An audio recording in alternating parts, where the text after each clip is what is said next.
Yes, people, welcome back to another show.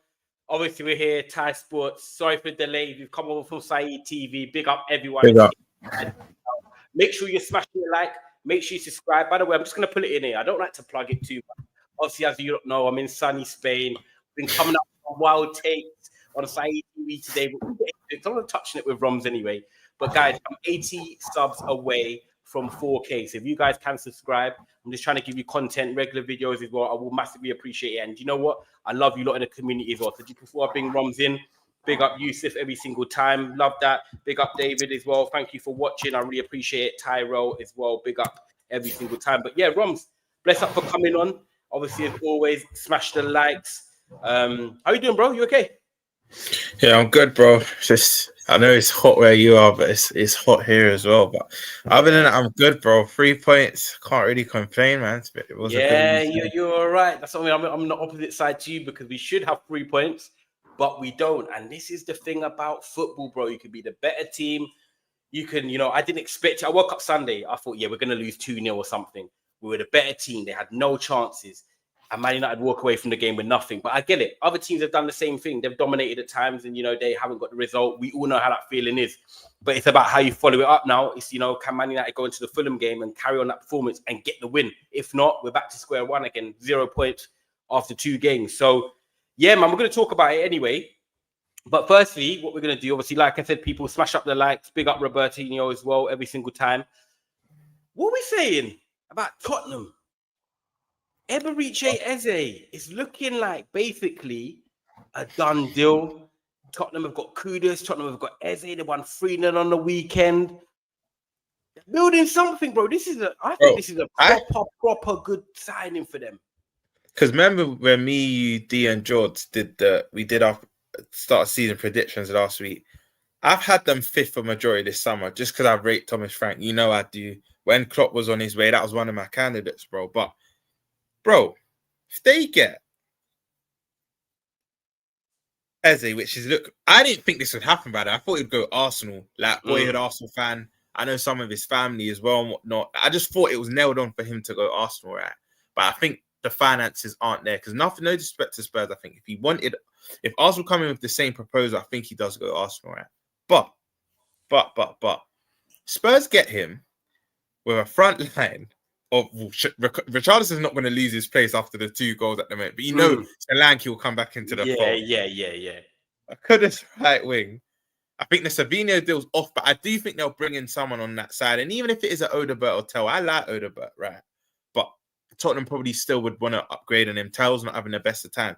But Eze in that 10, with a Kulusevski to come back in early winter times, and Sar's playing out of his skin, a Bergvall, a Bentancur, Paulina now. Even their defensive depth you've got Van de Ven and Romero. Romero just signing a new 4-year extension. Spence, like a Swiss knife, can play either side. Yodogi, Poro. They've got depth, bro.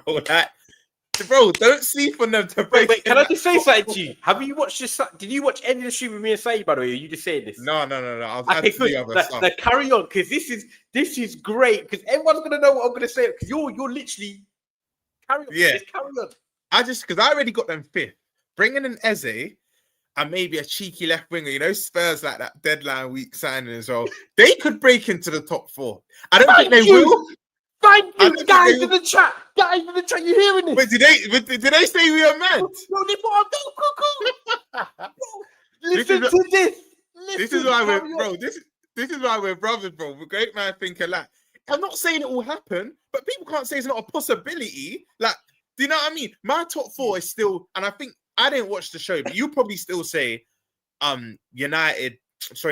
Liverpool, City, Arsenal, and Chelsea. I think that's most people's top 4. Some people might have a little tweak, but who's to say Spurs can't break into that? And I actually think they have the squad depth to do the Wednesday, Saturday, the Tuesday, Saturday, or the Wednesday, Sunday. I think they've got the squad depth to do that. They do, after Eze, though, they do still need a bit more in attack, but I can see them getting that deadline week left winger. Who it may be, I don't know, but I can see it happening. Maybe even a cheeky... I can't see Everton. I had this debate with my boy Ty, and I know you, again, if you lot don't know about Ty, he's ahead of the curve He's ahead of the curve when it comes to European ballers. You've told me about Ndai from earlier. I was having this debate with my boy. I know I'm kind of diverting, but we'll get back onto this track, right? When I deep it, bar City and maybe Liverpool, Ndai plays on the left for most teams. I think he gets in that Chelsea side. He gets in that Spurs side, and not United. Sorry, Liverpool City United doesn't get into. I hear you. He starts at Chelsea, Spurs, and Arsenal. He plays on the left for all he doesn't get into Newcastle just because it's Gordon. But other than that, he doesn't get to Newcastle. He starts at Villa. He starts at Villa. Jacob Ramsey's gone. Yeah, he starts at Villa, but 3 out of the traditional top 6, I think Ndai gets into. So, I wouldn't be surprised if Spurs put in Everton will extort them, though. Especially they've brought in Grealish. They're trying to build. But if Spurs was to say, because they're spending money this summer, 60 million Everton, let me test your resolve. Bro, you never know, bro. You never know. You never know.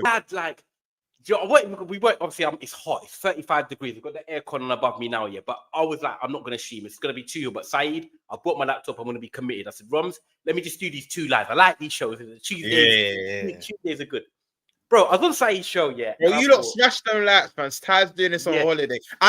Me and Ty are brothers. I even said to him off air that I was about, well, you really want to do this on holidays? I need to give the people content. You know what I mean? A little hour 45 there. So you lot smashed them lights, man. You don't have to be doing this. Nah, big up, man. Yeah, make sure you do hit the likes. Like I said, I'm nearly at 4K, so please subscribe as well. You're getting content like this as well. Just brothers, and we always interact with the community as well. So big up you lot in the chat. But bro, I was saying to Saeed, so the first thing I'm gonna do, I'm gonna touch on Eze, and I'm gonna go into your point, Yeah, sorry, I diverted a bit. No, that's cool. It's cool. It's perfect. It's perfect. It's what we're just chatting, innit? So Eze, first of all, the perfect signing for me. Prem proven, 27 years of age. Arsenal were linked to him as well, and Arsenal want him to try and say that, okay, if we get him, he basically seals our title race because we need a left winger /10. So you're taking a player that your rivals are looking at. With Eze, Maddison's injured. He comes in straight away and sits in at number 10, and he fits like a glove. You've then got Kudus on the right-hand side. People were putting Kudus in their number 10 role. Kudus has come out and said already in the interview this week, I love a 1v1. I love playing on the wing. Kudus is locked in. After you say that and you get 2 assists on the weekend, you're locked in on the right wing. You've got Eze in the 10. You've got Solanke that I agree with you will come back into the fold. So you've got them 3 already, a lock-in. You just need someone on the left. Then you've got midfield options, Papi Sarr, Bentancur, who's a good player, Bergvall, and everyone's a forgotten man. They signed João Palhinha on loan. Everyone forgets an experienced international Fulham Premier League player as well. So when I said this to Saeed, I said, look, Chelsea should be trying to go for the top 4 minimum. Chelsea have been linked with a title race, title push for some people, undercover, potentially the wild card. If they want to be winning the league, I know it's Palace and I respect Palace. They're a good team, well drilled. They should be winning games. Thank you. You have to be winning that. Liverpool will win that. Say it's first day of the season and whatnot, but bro, they're the games. They're your bread and butter. Palace are very good, and I know people might be in the comments now or watch this back and be like, but you drew to them. But at Anfield, I don't actually. Last season, the last 2 seasons, they've drew last season. They beat us before. I know. But you get the gist. If you're winning the title, if you want to win the title, I think City, Liverpool, and Arsenal will beat Palace at home this season. I'm gonna put my neck on the line. That's how I see it. So Chelsea should be winning that game. So they didn't win that game, and also they looked a bit. I'm looking at it. Cole Palmer doesn't shine. Chelsea look off. João Pedro and Delap. I'm kind of looking at it now. Like none of them are like 27, 28. They're not goal getters. You got Esteban coming on who's 17. Pedro Neto's not really hitting it. You've got. Literally, it's Caicedo and Palmer driving that team. Achampong at the back with Chalobah. You've got Colwell out injured. Then you've got Tosin and Badiashile. This is what I said. Yes, as much as Chelsea should be going for the title and trying to get into the top 4 minimum after winning the Club World Cup, yes. But let me tell you this. Pedro Porro, Van der Ven, Romero, Udogie, Vicario, Cucurella, Udogie, Reece James, Porro, probably Reece James, centre-back, Van der Ven, Romero. Yeah, all day long. Or in goal for Vicario over Sanchez. Then you 100%. Go to midfield. Caicedo, you start. But then you got Bentancur, Sarr, João Palhinha. Enzo is hot and cold. You can have any of them, and you wouldn't say, there's a massive difference, right? Then you've got Palmer versus Eze, or if not, Enzo in the 10, Eze is, right? Then you've got Kudus on the right. You've got Esteban or Pedro. No, you're going Kudus. Up front, João Pedro, Delap, against Solanke. Solanke's the more proven, got the most goals out of them. So really, you could have Solanke over them too.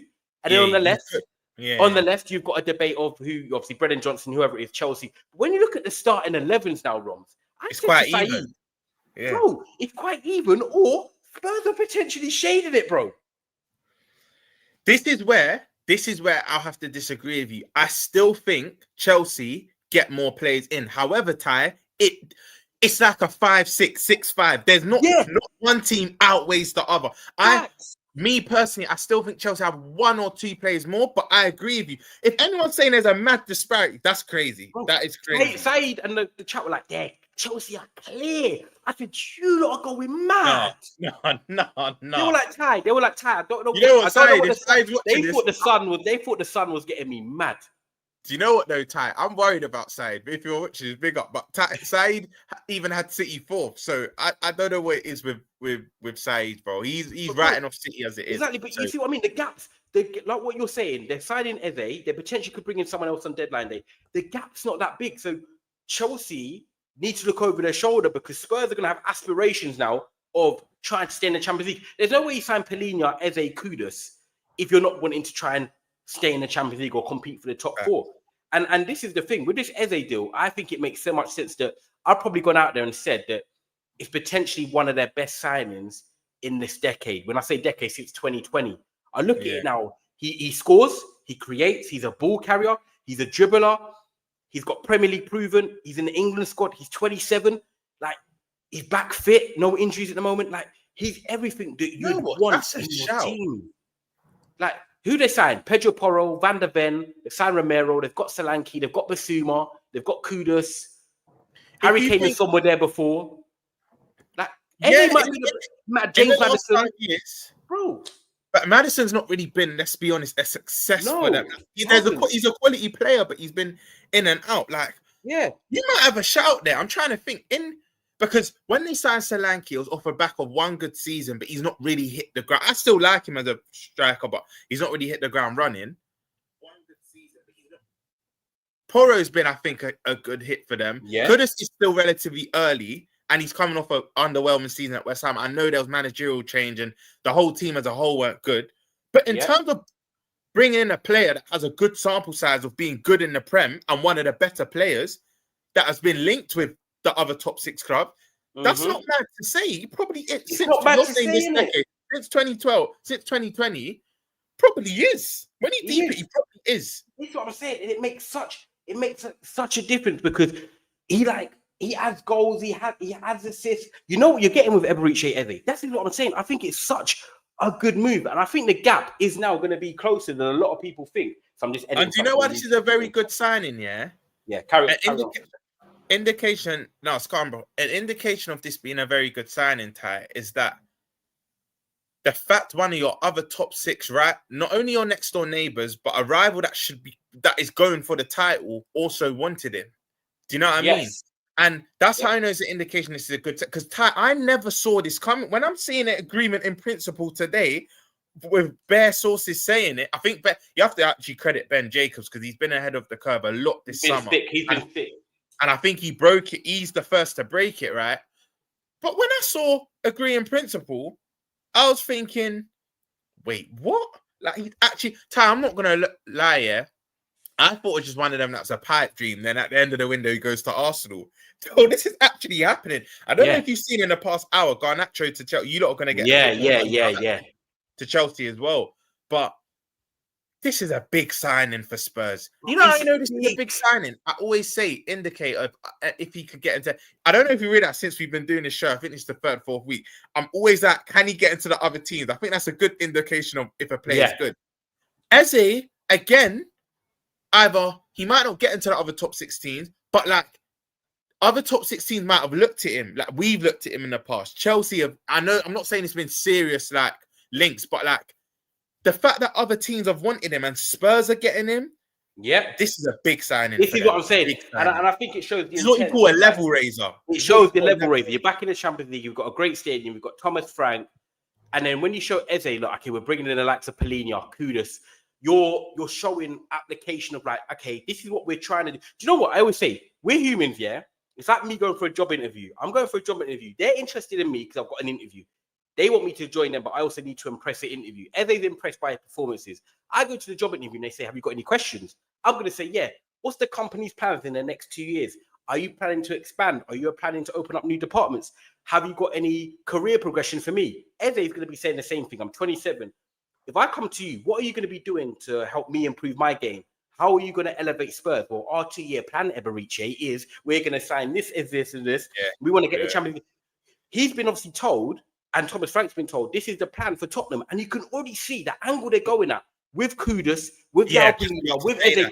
Like, if they get Champions League again this season, bro, I'm not saying I'm scared, brother. I'm not saying like, oh my God, but I'm like, raw. If they can do that now, who are they going to go for next? It'll be the type of thing where they'll sign like a Camavinga who's not getting game time, and everyone will be like, oh. Do you know why you're spot on, yeah? Because remember Ndombele a couple years ago, Basuma, a lot of these players that you're expecting not to go Spurs, and all of a sudden, here we go, the players at Spurs. And you know why you're spot on? A lot of clubs, you have to practice what you preach, and players will come to your club if they know that you've got ambition and you're signing other top quality players. Perfect example, Van Dijk and Salah. They said, we're going to sign this contract, but we need assurances that you're signing big players. Isaac should be on his way. Sign Vert, sign Kirker, sign Frimpong. Look, you can even look at Spurs. Like you said, they need to sell the club to Eze. We say, look, this summer alone, Kudus, Paulino, we have ambition to go for Savio as well. Whether that happens or not, we're not too sure.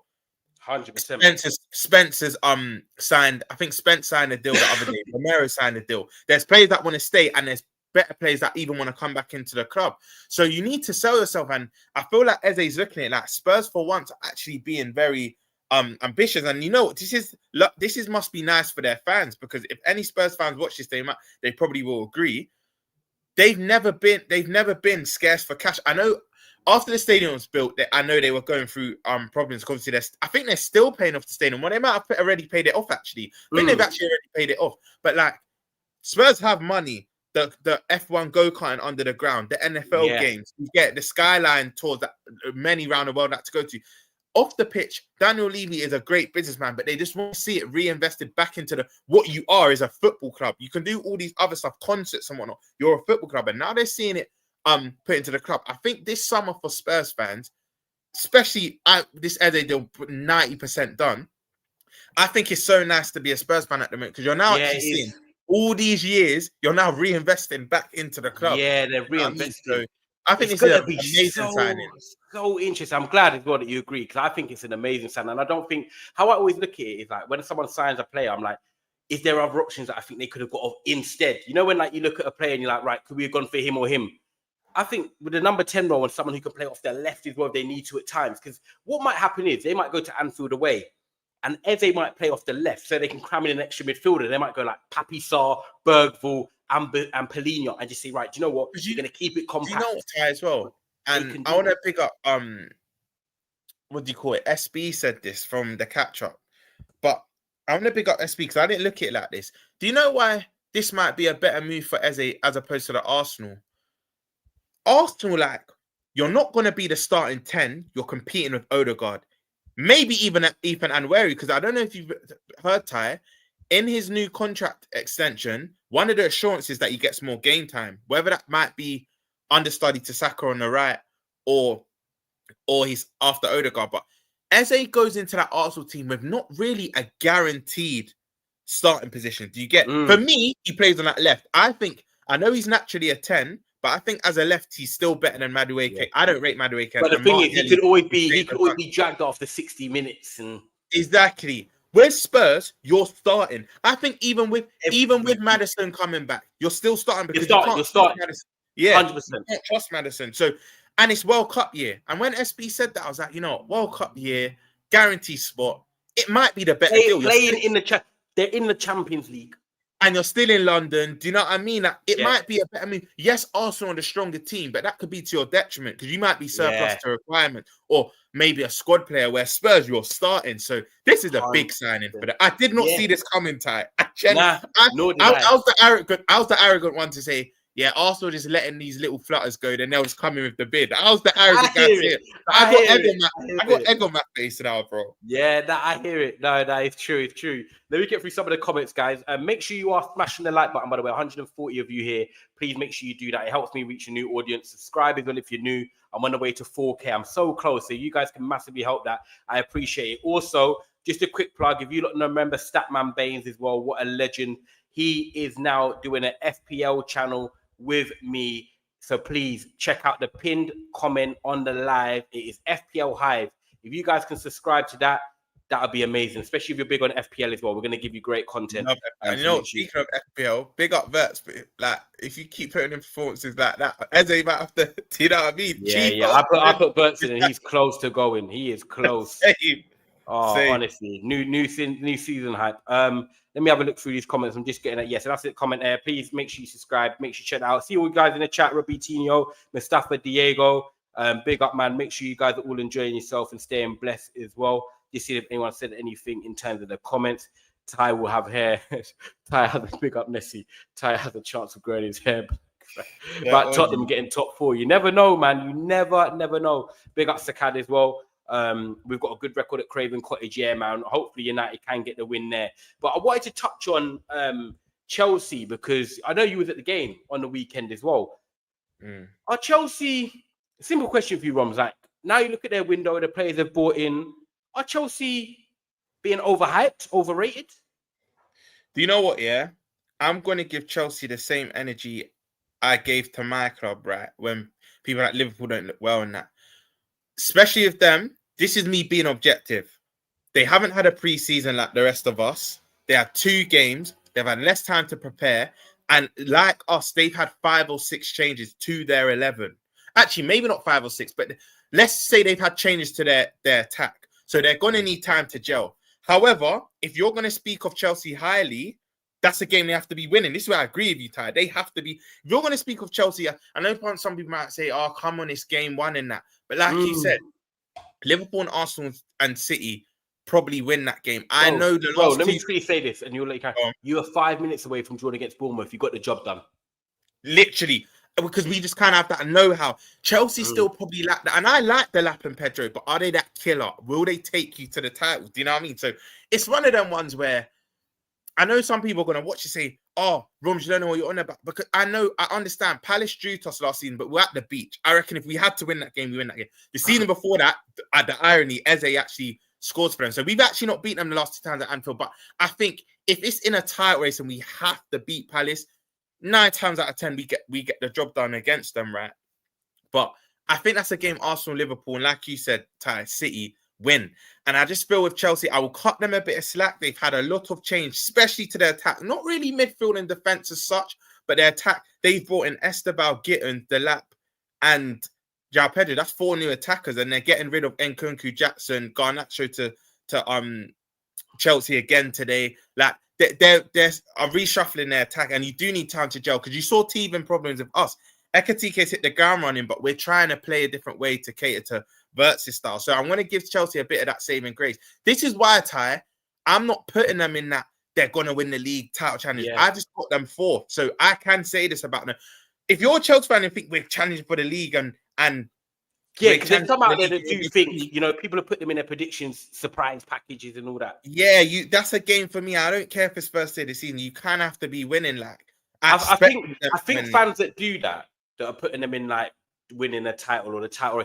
I think they're psychologically, unfortunately, you're setting yourself up to fail because I think you'll fall short and then you'll probably say it's a disappointment. The truth is, Chelsea should be trying to win a domestic cup, get to the quarterfinals of the Champions League, and stay in the top 4. Yeah. I think that's a fair season. Then next year, you reinvest, and then you'll say, right, we want to be trying to get in that title race. I think that's realistic. Top 4, get a domestic trophy, and stay in and try and get to the quarterfinals of the Champions League in the new format. Do you know what, bro? Even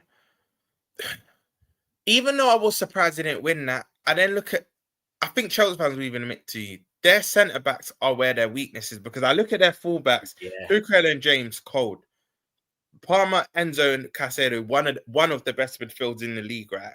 Their front, for me, it's their front 3 and their centre-backs that are the weaknesses. I don't even say front 3. I'm unsure about the wide men. It's the wide men I'm unsure about.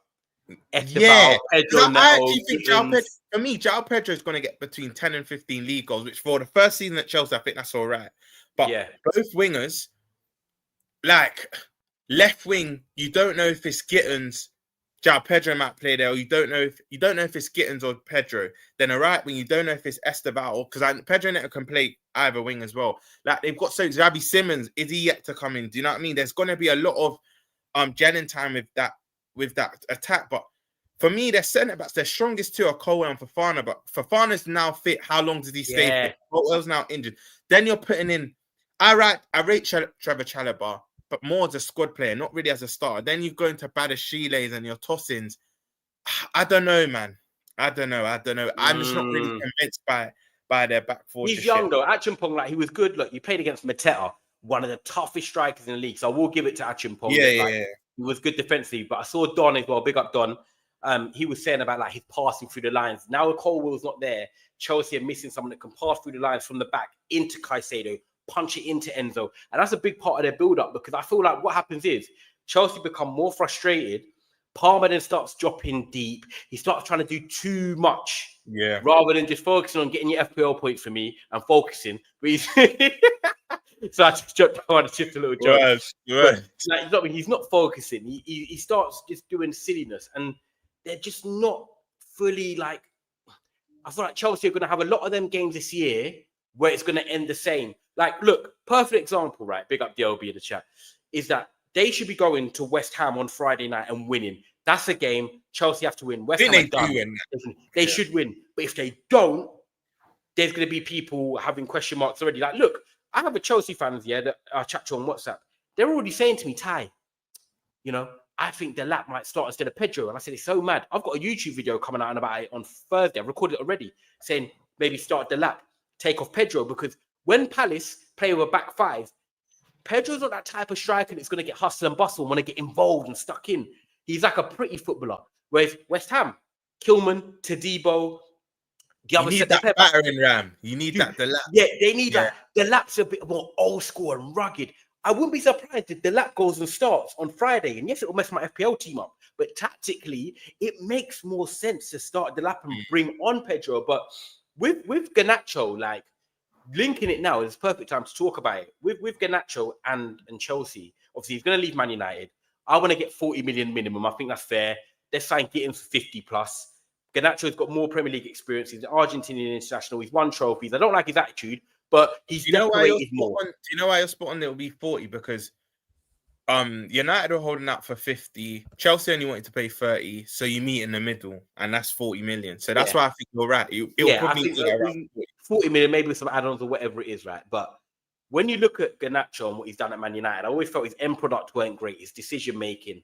I'm not a fan of his attitude personally, but I don't know him personally, so that is what it is. But in terms of when you look at Chelsea, and you just said, I'm worried a bit about their attack. You've got Delap, they've got Pedro, they're the strikers. You've got Esteval, you're bringing on at 17. You're relying on him to try and win you a game against Palace. You've got Pedro Neto, not quite the same player anymore. You've got Gittins, a young player.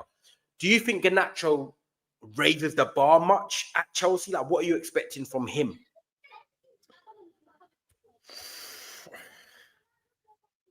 I'm not expecting much because, one, I don't really rate the player like that. I remember when he first came, after he won the Youth Cup, him and Mano in the team to win the Youth Cup, and the next season you started to start him, you bring off the bench. I was like, this guy looks cold. And then I think it was our opening day season game against Wolves, not last year, the year before that. And I started to see him start at United, and I was like, I've overrated him. Maybe he's just an impact player. So it's a thing with Garnacho. Again, I think Chelsea are signing for squad depth because him and Gittins, I've not watched much, but him and Gittins seem roughly the same ability. But if Xavi Simons is signed, he's clear of him. So he'll start on that left-hand side. And you think Xavi Simons comes in and starts on the left, yeah? Yeah. I think he starts the left. I think the midfield three stays as it is. Simons on the left, Esteval / Pedro on the right. Esteval and Pedro Neto. I've just got there's two Pedros now. Pedro Neto and Esteval on the right. Chop and change. Xavi Simons holds that left wing. And I think because they're going to sign him for quite, not big money, but they're going to sign for between 35 and 40 million. I think he holds that left-hand side predominantly. So Garnacho is basically moving to Chelsea to probably obviously be a squad player effectively. That's what I'm saying. And then obviously you got Delap and João Pedro's rotation in the 9. But this, for me, like for Garnacho, this doesn't listen. One thing I can say about him, he's got that arrogance you need. He believes he's better than he is. So he's gonna go make this Chelsea move and think, and he should have this mentality as a footballer. Yeah. I don't care who's on the left. I'm breaking. Yeah. He's got a South American in him. Yeah. You know, that tenaciousness. But the reality is, I just think Xavi Simons, when they're doing, because I think Xavi Simons becomes a Chelsea player before the deadline. Deadline day. When he's in that negotiating, whatnot, what are my assurances? Yeah, you're predominantly going to play. You're going to get X amount of minutes. And I just think he will hold that left-hand side. And Enzo and Caicedo are holding their position. Enzo might be rotated with Andre Santos. You got Asugo for Caicedo in the 10.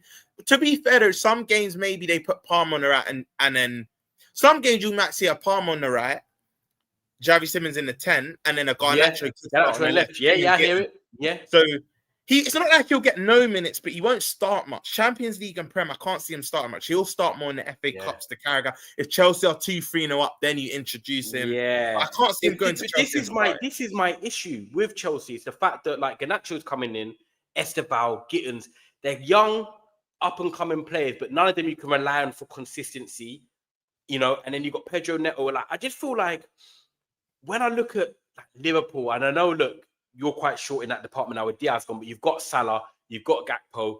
You know, you look at City, and obviously they've got, you know, well, Savinho's are going to leave, but you've got Doku, you've got Foden, you've got Marmoush, then you've got Haaland.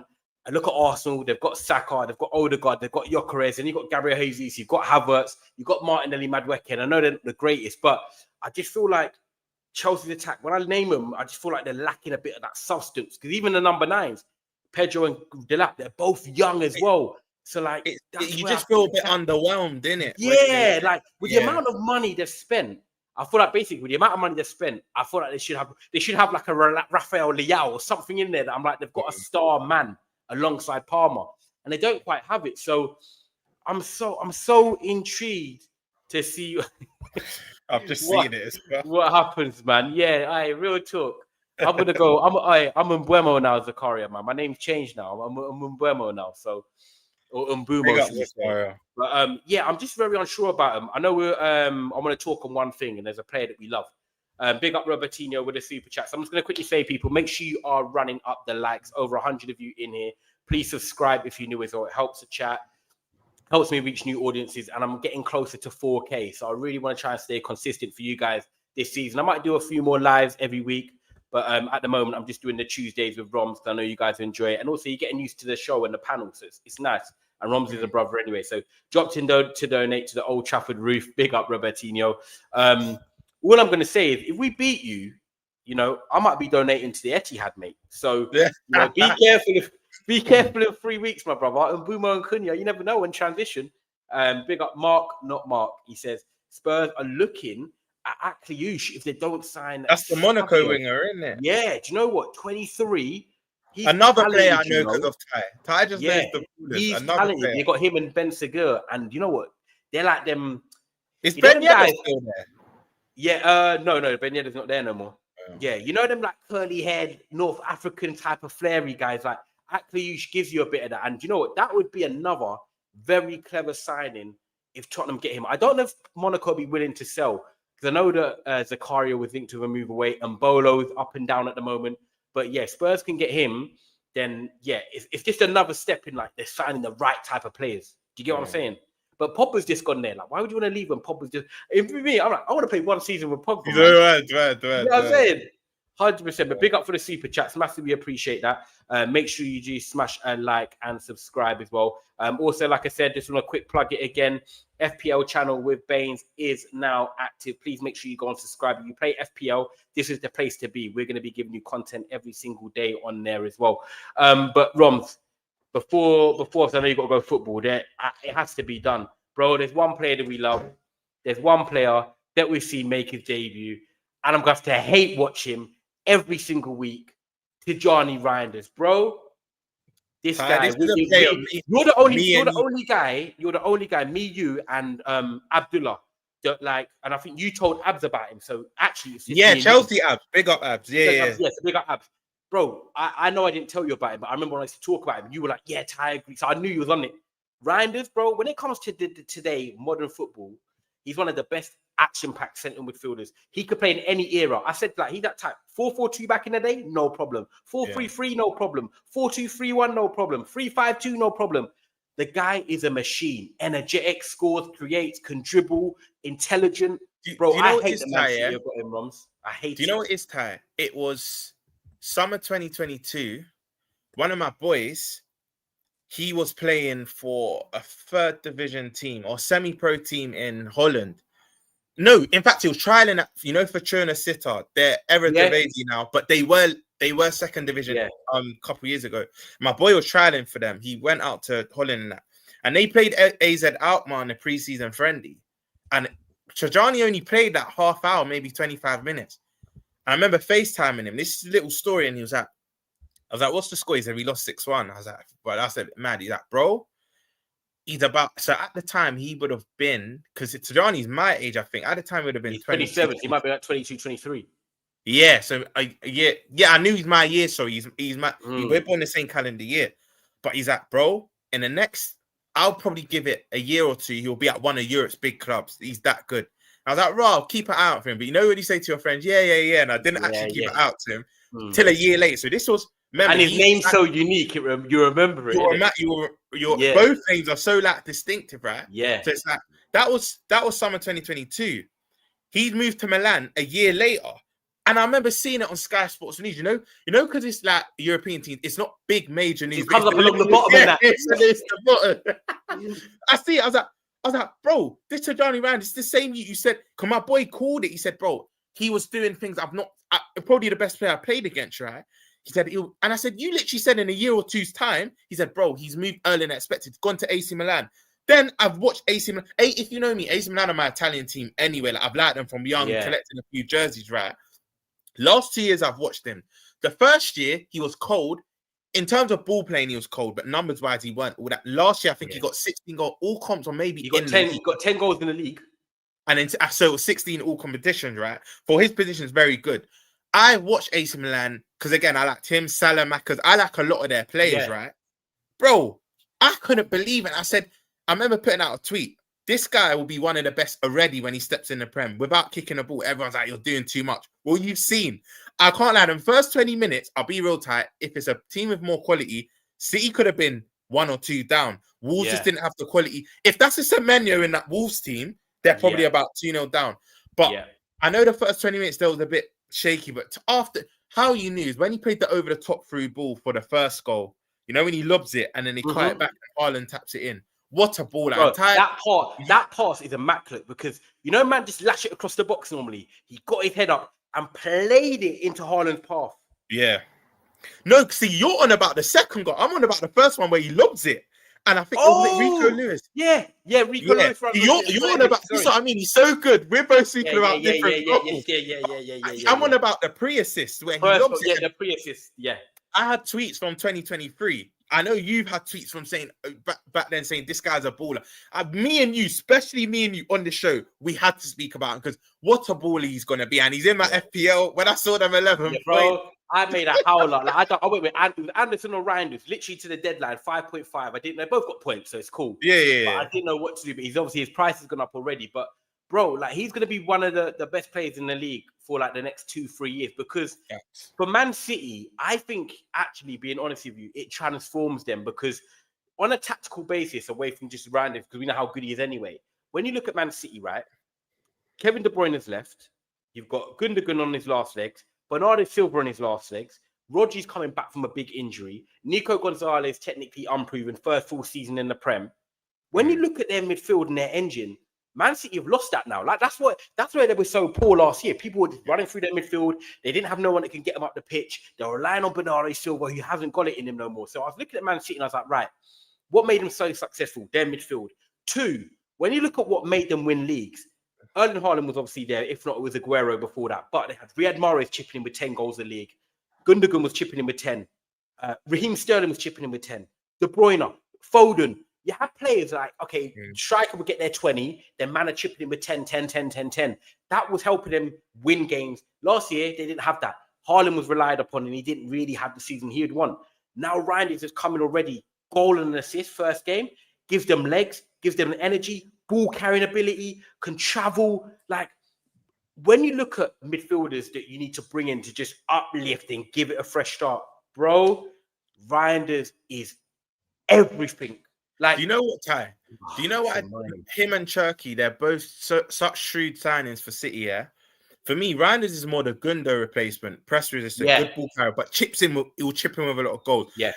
By the way, before anyone goes mad, I'm not saying Cherky's KDB, but stylistically, that creator, do you know what I mean? Yeah. He has got 2 out in Gundo and... Wait, Gundo's still there, isn't he? Yeah, he's still there, but his just legs are... Yeah. Even still to have him last 10, 15 minutes, Gundo's still... But to bring in his like-for-like replacement and Cherky for KDB, and then Ait-Nouri, which they've been crying out for a left-back for how long? Out-and-out left-back. Bro, it's so smart from City. It's genuinely so smart from City, bro. And now you've seen them play, are you more worried about City than you was before the first game of the season? Ty, remember, I was the one to give them their respect. Remember last week when we did the prediction show, I've always had them as our closest challengers, Ty, because yes, they're full big up. You know Yasmin doing it. Yeah, tell us, I don't know. But both fullbacks, for me, you could say they're not the best defensively, Ty, but they still got the best manager in the world. They still got a pissed off Haaland. Let's be honest. He's someone that start of every season, he'll have 2 objectives. He'll have a team objective and a personal objective. To win the league and to finish. So for the team to win the league, and for 25 in the league. Plus. Literally, and for him to just get team win the league, him to get top goal scorer. You could tell he's vexed after last season, bro. City had a trophyless season, and he finished what, 3rd? Because I think it was Salah, Isaac, then him, 3rd in top goal scorer. I can't lie, 21 goals in your bad season, still crazy. I know, it's remarkable. It's still mad. Really. For me, they still got the best finisher in the league, best manager in the league. They still got your Fodens. Me and you that love the Cherky and Reijnders. You still got the Diaz's and the Stones. You should effectively score more. Exactly with the create. You still got the old furniture in your Diaz, your Stones. Edison, you know, if he's coming to go. You still got the man that have been there, done it, and won it. Foden hopefully can have a comeback season for them. Man, we're telling, I don't care if Arsenal finish 2nd 3 years in a row. I still have City as my closest challengers because when they get going, they get going. Pep's loving this. Everyone writing off. Is that you lot? Are you hearing this? Everyone's writing us off for this league. We're under the radar. We need to show them what we're about. City are the most dangerous when you forget about them. So for me, they're still our closest. So to answer your question, Ty, I wasn't worried about them before that game, and I'm probably even more worried because I had them 2nd behind us. So, bro. To answer your question, I think, to answer the question, you're like that was it. That was it. The same. You feel the same. Where did you have them before their game? I have them, and I didn't answer it. I asked you and Jules that last week, but no one asked. I didn't answer it. I'm not gonna lie. I have them winning the league. Fair. So who's your top 4 quickly? So them, City, Liverpool, Arsenal, Chelsea. Fair. Yeah, I just think, with City, I think they're going to be dangerous because Pep signed that new deal, so he's going to be hungry. Haaland's going to come back. Rodri's going to come back on top of the players they've signed, and I know how good Reijnders will be. And I also think Ait-Nouri allows Gvardiol and Diaz to now be the partnership that they originally signed Gvardiol for. He played left back. Everyone's forgetting he was signed to be centre back with Diaz, but they've not been able to get that option going. So I just think they're going to go under the radar. You know, you speak about Chelsea, and like you're underwhelmed and you're naming their 6 or 7 attackers.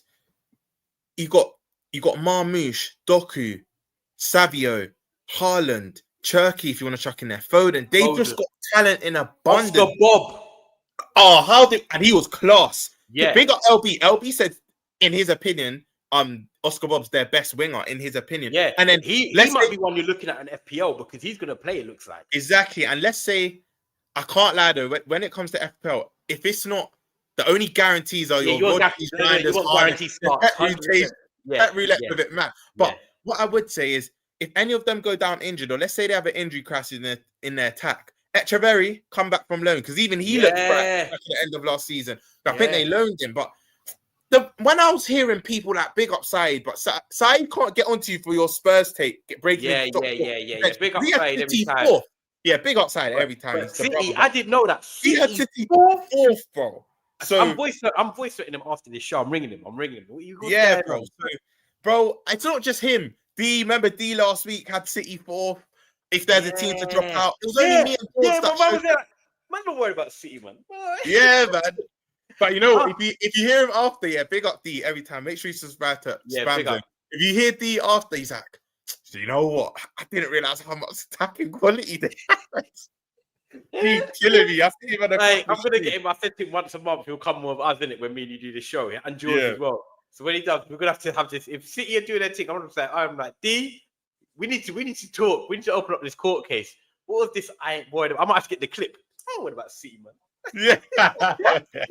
It's like when AJ said to Dubois, he said, Dubois, when he's sitting down, what's it? You know when they clashed before the fight? He said, what did he say again? Like, not about the chair. Yeah, don't disrespect me, you know. Yeah, don't disrespect me, Daniel. Daniel, don't disrespect me, Daniel.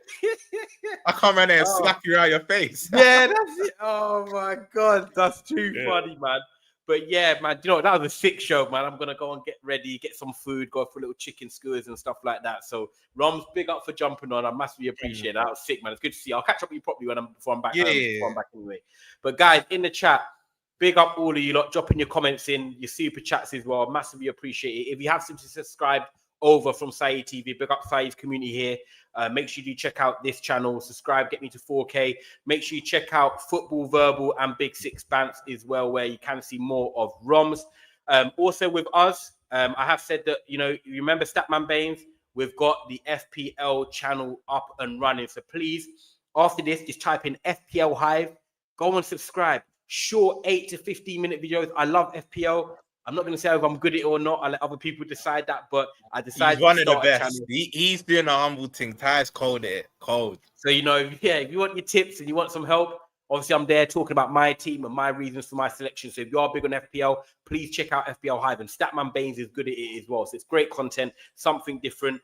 But yeah, guys, I really appreciate you all in the chat. Roms, big up for coming on as always.